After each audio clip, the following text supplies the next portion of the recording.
그의 아들 우리 주 예수 그리스도를 믿사오니 이는 성령으로 잉태하사 동정녀 마리아에게 나시고 본디오 빌라도에게 고난을 받으사 십자가에 못 박혀 죽으시고 장사한 지 사흘 만에 죽은 자 가운데서 다시 살아나시며 하늘에 오르사 전능하신 하나님 우편에 앉아 계시다가 저리로서 산 자와 죽은 자를 심판하러 오시리라.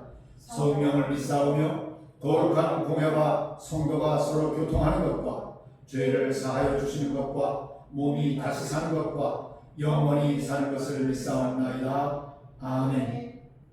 찬송가 420장을 하나님께 드리겠습니다. 420장입니다.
교회 소식을 알려드리겠습니다. 위에 남은 교회 예배에 참석하신 여러분을 주님의 이름으로 환영합니다. 2026년 교회 사역의 주제와 목표를 다 함께 읽겠습니다. 부르짖어 기도하여 하나님을 만나는 교회. 예레미야 29장 12절에서 13절 말씀. 아멘. 점심 식사 후에 길거리 전도를 하겠습니다. 중서울로의 제69회 정기회 제5차 임시회를 개최합니다. 24일 금요일에 백철호 목사님께서 심호하시는 서진교회에서 열리게 됩니다. 이 일을 위해서 꼭 기도하시고 기도해 주시기를 바랍니다. 이 시간 함께 우리가 기도할 제목은 성령이 충만하여 견고한 믿음으로 말씀과 기도와 찬양이 살아있는 교회 되게 하소서. 힘써 기도하고 전도하여 많은 사람들을 예수께로 돌아오게 하는 교회 되게 하소서. 이 두 가지 제목을 놓고 이 시간 함께 기도드리겠습니다. 하나님 아버지 감사합니다. 우리 위례 남은 교회를 기억하여 주시옵소서. 주께서 사랑하시는 이 위례 남은 교회를 성령으로 충만하게 하여 주시옵소서. 성령으로 충만하게 하여 주시옵소서. 우리가 성령 충만하지 않고는 아버지 하나님께서 우리에게 맡겨주신 우리 교회에 맡겨주신 사명을 감당할 수가 없겠사오니 주여 우리 모두에게 우리의 마음속에 성령으로 충만하게 하여 주시기를 원합니다. 그리고 성령의 충만함을 사모하는 교회 되게 하여 주시옵소서. 그리하여 견고한 믿음을 소유하게 하여 주시기를 원합니다. 견고한 믿음을 가지고 이 험한 이 죄악된 세상을 뚫고 지나가게 하여 주시옵소서. 세상의 풍파로 인하여 우리의 믿음이 흔들리지 않는 견고한 믿음을 허락하여 주시기를 원합니다. 아버지 하나님이시여, 주님을 바라보는 우리의 믿음이 흔들리지 않게 하여 주시옵소서. 아버지 하나님, 우리의 믿음에 주님을 바라보는 우리의 믿음의 눈동자가 흔들리지 않게 하여 주시옵소서. 견고한 믿음을 가지고 아버지 하나님을 끝까지 섬기는 그러한 교회, 그러한 우리의 모든 성도들이 되게 하여 주시기를 원하옵나이다. 그리하여 내 아버지 하나님께서 우리에게 들려주신 하나님의 말씀을 아버지 우리의 양식으로 섭취하게 하여 주시고, 날마다 그 말씀을 우리의 양식으로 삼아 아버지 하나님의 뜻을 분별하게 하여 주시고, 그 말씀의 능력으로 힘으로도 아버지 하루하루를 살아가는 우리 모두가 되게 하여 주시기를 원합니다. 하나님 아버지시여, 성령이 충만하여 하나님의 말씀이 충만하게 될 줄 믿사오니 아버지 하나님 주여, 우리를 도우시고 성령께서 아버지 힘을 주시는 그 은혜를 따라 우리가 이 말씀을 지켜가는 그런 아버지 하나님의 거룩한 백성들이 되게 하여 주시옵소서. 또한 우리가 믿음이 견고하여져서 하나님과 믿음의 호흡, 아버지 하나님 기도의 호흡을 멈추지 않는 교회가 되게 하여 주시옵소서. 날마다 주께 엎드려 간구하게 하여 주시옵시고, 우리의 마음의 소원을 하나님께 아뢰는 그러한 기도의 호흡이 멈추지 아니하도록 은혜를 베풀어 주시옵소서. 하나님, 주님께 기도하지 않고는 하루하루를 살아갈 수 없음을 우리가 깨달았사오니 주님이시여, 우리에게 기도할 능력을 허락하시고 힘을 더하여 주시옵시고 신실한 믿음을 허락하여 주시옵소서. 아버지 하나님이여, 우리가 주님께로부터 날마다 받는 아버지 하나님 그의 은혜를 계수하면서 살아가게 하여 주시기를 원하옵나이다. 날마다 그 은혜를 기억하며 우리의 그 감사하는 마음을 찬송 소리에 담아 아버지 하나님께 찬양을 올리게 하여 주시옵시고, 그러한 은혜가 아버지 하나님 나의 마음속에 원망이 사라지게 하시고 불평이 사라지게 하시고 날마다 감사가 찬송과 함께 하나님께 올려지는 제사가 되게 하여 주시기를 원하옵나이다. 아버지 하나님이여, 우리가 힘써 기도하며 전도하기를 원하오니 주여, 우리가 힘써 기도하면서 하나님 앞에 주님의 복음을 들고 나가 전도하는 교회 되게 하여 주시옵소서. 많은 사람들을 주 예수께로 돌아오게 하는 아버지 하나님 그러한 능력 있는 교회가 되게 하여 주시기를 원하옵나이다. 모임은 기도하게 하시고 흩어짐은 전도하게 하시는 그러한 아버지 하나님 목표를 가지고 그러한 마음을 가지고 이 일을 감당하게 하여 주시옵소서. 저절로 되는 것이 아니라 아버지 하나님께서 우리의 영적인 몸부림을 주님께서 긍휼히 여겨 주시옵소서. 아버지 하나님 그 은혜가 함께 어우러져 내 아버지 하나님을 하나님께 영광을 돌리는 그러한 교회, 그러한 위에 남은 교회 되게 하여 주시옵소서. 예수 그리스도의 이름으로 기도하옵나이다. 아멘. 빌립보서 3장 17절에서부터 21절까지의 말씀을 저와 여러분이 한 절씩 나누어서 읽겠습니다. 형제들아, 너희는 함께 나를 본받으라.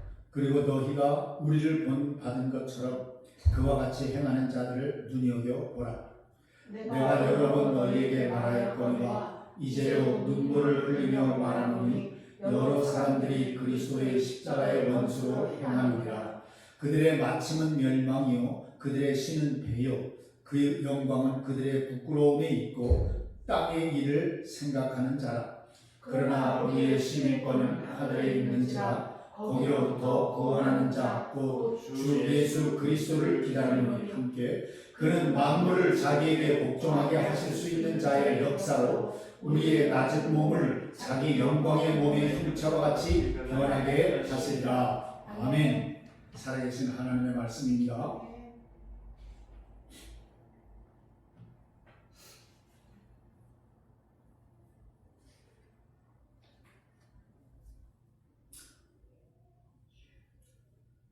오늘 설교의 제목은 하늘에 있는 우리의 시민권 또는 우리의 시민권은 하늘에 있습니다 라고 하는 제목입니다.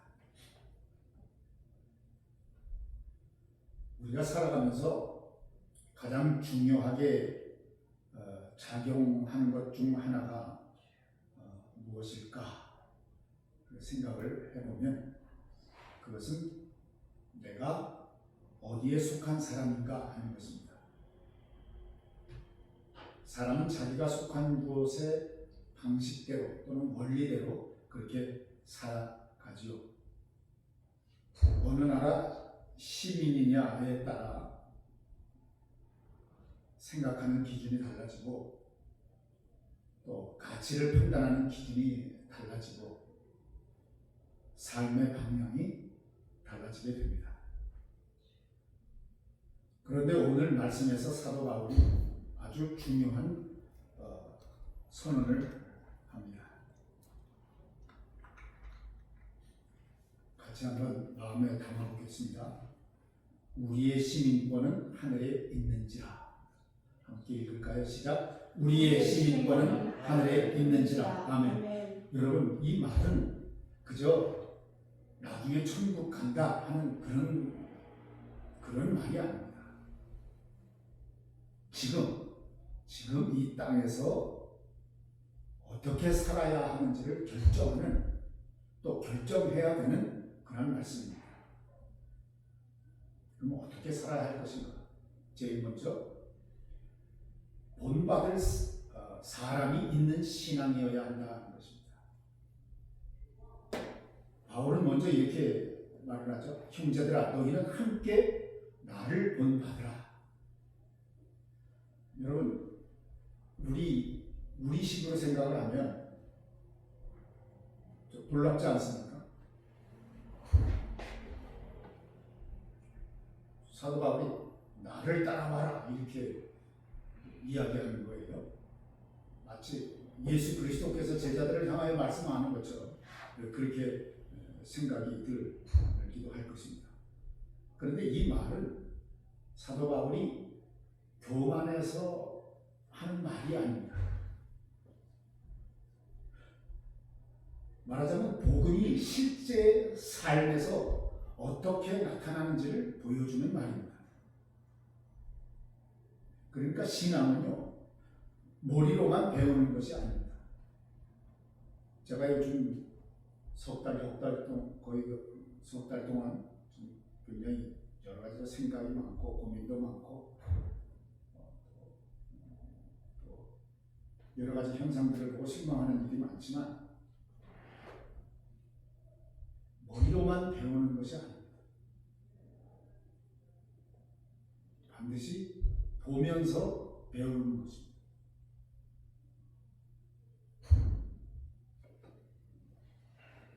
우리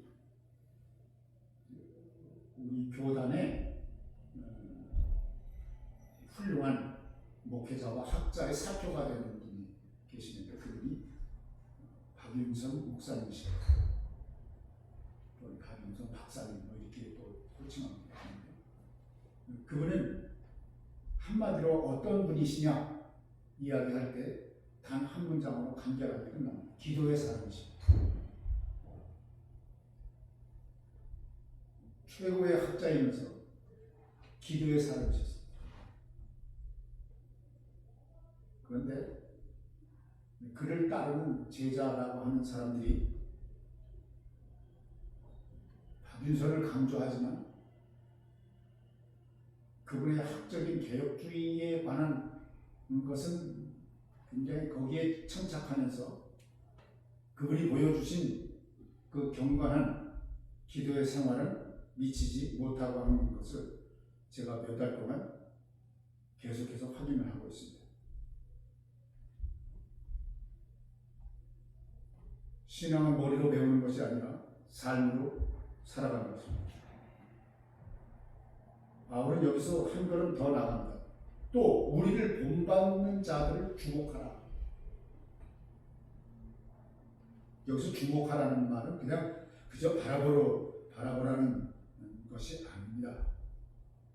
자세히 보고 따라가라 하는 뜻이에요. 자세히. 성도 여러분, 교회 안에는 이런 사람들이 반드시 있어야 됩니다. 작게는 우리 집사, 강집사님, 또 사모님, 또 저. 그러니까 그런 사람이 되어야 한다는 것이.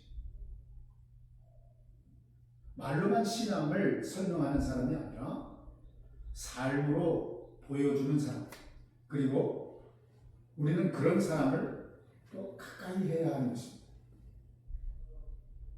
여기서 한번 생각해 보세요. 누군가가 나를 보고 저렇게 신앙생활을 하면 되겠구나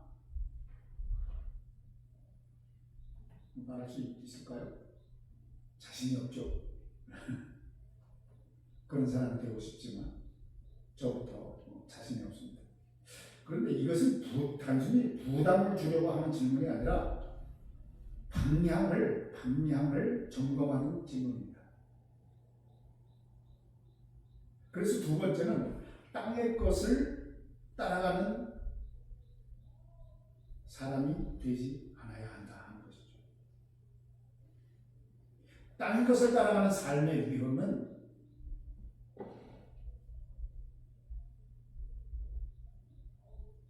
항상 우리에게 도전하게 됩니다. 항상 있다는 말이죠. 그런데 바울은 갑자기 이렇게 무거운 이야기를 꺼내는 거예요. 여러 사람들이 그리스도의 십자가의 원수로 행합니다. 몇 사람이요? 여러 사람들. 대부분의 사람들이 십자가의 원수로 그렇게 살아간다는 거죠. 십자가의 원수. 이 말이 얼마나 무서운지 아세요?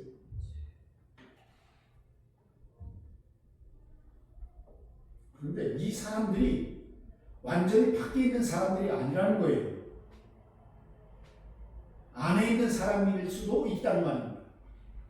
겉으로는 신앙이 있는 것 같지만 삶의 방향은 전혀 다른 사람들입니다. 그 특징을 바울이 설명을 합니다. 첫째는 그들의 신은 배라는 배. 배가 원래 타고 다니는 배가 아니라 우리의 이 배. 이게 무슨 말이죠? 자기의 욕망이 주인이 되는 삶입니다. 자기의 배를 채우려면 욕망의 배를 채우려고 하는 거기에만 급급해서 사는 사람. 그것이 하나님인 사람을 가리켜서 하는 말입니다. 자기 욕망이 주인이 되는 사람. 자기가 원하는 것, 내가 좋아하는 것, 내가 만족하는 것이 그 결정의 기준이 되는 삶입니다. 둘째는 어떤 사람을 가리키고 있죠? 그들의 영광은 부끄러움이 있다. 부끄러움이 있다. 하나님께서 보시기에는 부끄러운 것을 자랑하고 있다는 것이에요. 부끄러운 줄 모르는 거죠.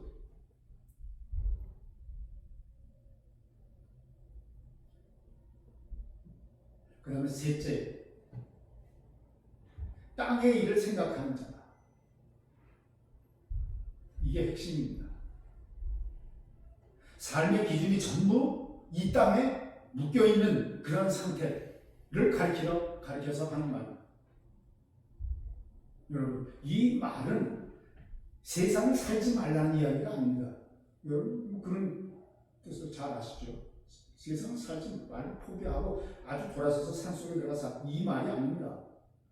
우리는 일도 해야 하고 또 가정도 돌봐야 되고 현실 속에서 살아갑니다. 문제는 이거죠. 무엇이 가장 중요한가 하는 것입니다. 무엇이 가장 중요한가? 성공이 더 중요합니까? 물론 중요하겠죠. 안정이 더 중요합니까? 안정돼야 되겠죠. 아니면 하나님 나라인가? 비교가 엄청나죠 벌써. 다 중요한데 뭐가 우선인가 하는 것을, 뭐가 근본적인 것인가 하는 것을 우리로 하여금 점검하라는 뜻입니다. 여러분, 성화는요, 거룩하게 된다고 하는 이 성화는 단순히 행동 몇 가지를 고쳐서 되는 일이 아닙니다. 그렇죠?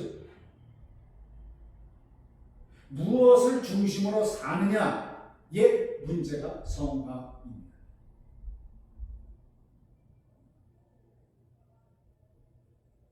그래서 바울은 세 번째로 하늘의 시민으로 사는 삶을 우리에게 가르쳐주고 있습니다. 바울이 이제 말합니다. 그러나 우리의 시민권은 하늘에 있는지라. 여러분의 시민권은 하늘에 있습니다. 우리는 하늘나라에 속한 시민입니다. 그러면 하늘나라에 속한 시민으로 살아가야 된다고 하는 사실을 먼저 전제하고 말씀하는 것입니다. 여기서 중요한 것은 그러나라고 하는 접속사입니다. 그러나 우리의 시민권은 하늘에 있는지라. 세상 사람들과는 앞에서 열거한 세상 사람들과는 다르다는 얘기예요. 배를 신으로 삼고 그렇죠. 부끄러운 줄 모르고 사는, 죄에 대한 부끄러운 것을 모르고 사는, 그것을 자랑하면서 사는 사람들, 모든 것이 땅의 것에만 붙잡혀 있는 사람들, 그 사람들을 소개하면서 그러나 너희는 너희의 시민권은 하늘에 있는 사람들이다. 세상 사람과 다르다는 거죠. 세상에 살지만 세상에 동화되지 않는 사람, 그것이 우리 하늘나라에 소속된 백성들의 삶의 기준입니다. 아멘. 우리는 이 땅에 살지만 이 땅에 속한 사람이 아닙니다. 하늘에 속한 사람이 이 땅에 살고 있는 그러한 존재들입니다. 그래서 삶이 달라집니다. 사람들의 평가에 흔들리지 않습니다. 세상의 기준이 절대 기준이 되지 않습니다. 하나님 나라의 가치로 선택하게 되는 그러한 삶, 그것이 하늘나라 시민의 삶입니다. 하나님 나라의 가치로 선택하는 그러한 삶, 그러한 교회. 여러분, 성화를 무엇이라고 생각하세요? 착해지는 건가요? 아니에요. 더 도덕적으로 사는 사람을 가리키는 건가요? 아니에요.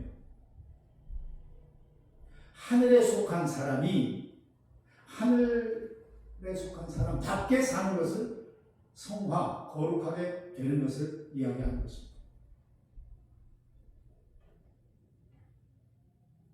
네 번째로 우리는 기다리는 사람입니다. 바울은 마지막으로 이렇게 말합니다. 거기로부터 구원하는 자를 기다리노니. 여러분, 우리는 어떤 사람이라고요? 기다리는 사람이에요. 그런데 이 기다림은 그냥 아무것도 안 하고 그냥 마냥 널브러져서 기다리는 그런 기다리는 게 아니에요. 방향이 있는 기다림입니다. 방향이 있는 기다림. 주님이 오실 것을 알기 때문에 오늘 다르게 사는 겁니다. 세상 사람들과 다르게 사는 거예요. 그리고 마지막에 소망이 옵니다. 소망이 나오는데 뭐라고 말씀하냐면 우리의 낮은 몸을 영광의 몸으로 변화시키실 것이다. 여러분, 이 말이 얼마나 우리에게 큰 위로가 됩니까? 지금은 부족해도, 지금은 혹 흔들릴지라도, 지금은 연약해도 우리의 마지막은 정해져 있습니다. 우리는 그리스도를 닮게 됩니다. 그리스도와 하나가 됩니다. 예수 그리스도께서 십자가에서 죽으시고 사흘 만에 부활하시고 하늘나라에 가셔서 하나님 우편 보좌에 앉아 계시는데, 이제 하나님께서 정하신 그날에 이 땅에 다시 오시게 될 때에, 이 세상을 심판하시게 될 때에 우리는 영원히 예수 그리스도와 같은 몸을 입고 하나님 나라에 들어가게 되는 것입니다. 우리의 낮은 몸을 영광의 몸으로 변화시키신 그날을 우리가 기다리는 사람들이라는 말이에요. 사랑하는 성도 여러분, 오늘 말씀은 우리에게 이렇게 묻고 있습니다. 당신은 어디에 속한 사람입니까? 땅의 기준으로 사는 사람인가? 아니면 하늘 시민으로 사는 사람들인가?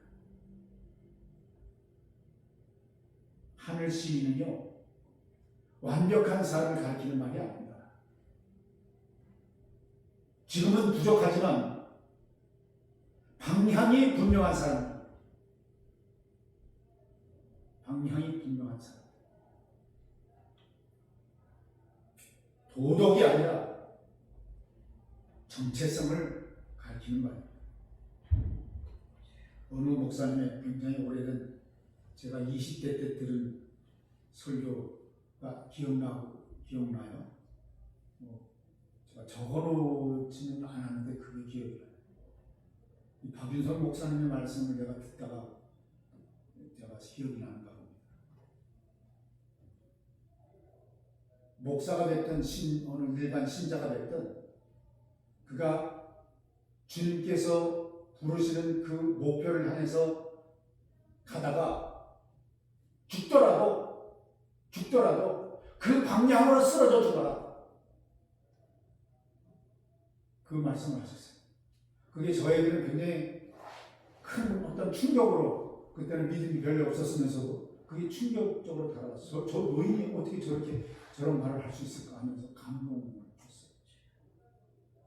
우리가 가다가 하나님의 말씀대로 살다가 그 방향으로 가는 그 길에서 그것을 다 이루지 못할지라도, 다 꽃 피우지 못할지라도, 거기서 죽더라도 심지어 그 방향으로 쓰러져 죽어라. 믿는 자의 방향성에 대해서 아주 정확하게 지적하는 문장이 아닐 수 없습니다. 우리는 이렇게 방향이 분명한 사람들입니다. 하늘을 향해 살고 그리스도를 기다리며 복음을 따라 사는 사람들입니다. 이것이 성경이 말하는 성화입니다. 도덕이 아닙니다. 정체성입니다. 우리의 신분이 이러한 사람들이라는 것을 깨닫고, 우리의 정체성이 이러하다는 것을 알면서 이 죄악된 세상에서 하나님의 말씀을 붙들고 거룩하게 살아가는 저와 여러분이 되시기를 주님의 이름으로 소망합니다. 기도하십시다. 하나님 아버지, 우리의 시민권이 하늘에 있음을 믿게 해 주옵소서. 우리는 세상에 몰입되어 살다가 이러한 신분의 정체성을 잃어버리고 살 때가 많이 있습니다. 이 땅의 가치에 묶이지 않게 하시고 하늘의 기준으로 살아가게 해 주시옵소서.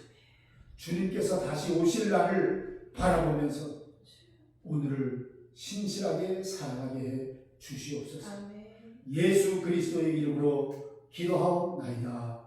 아멘. 찬송가 435장 다 함께 일어나셔서 하나님께 드리겠습니다.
이제는 우리의 참된 위로와 구원의 소망이신 주의 말씀으로 축복하오니 주 예수 그리스도의 은혜와 하나님의 사랑과 성령의 교통하심이 너희 무리와 함께 있을지어다.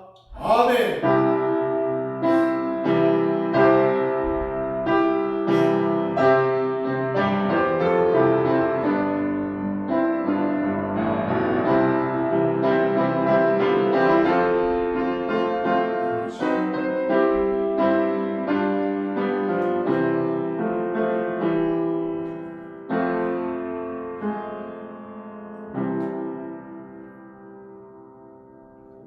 할렐루야. 예배를 마쳤습니다. 식사하시면서 교제하겠습니다.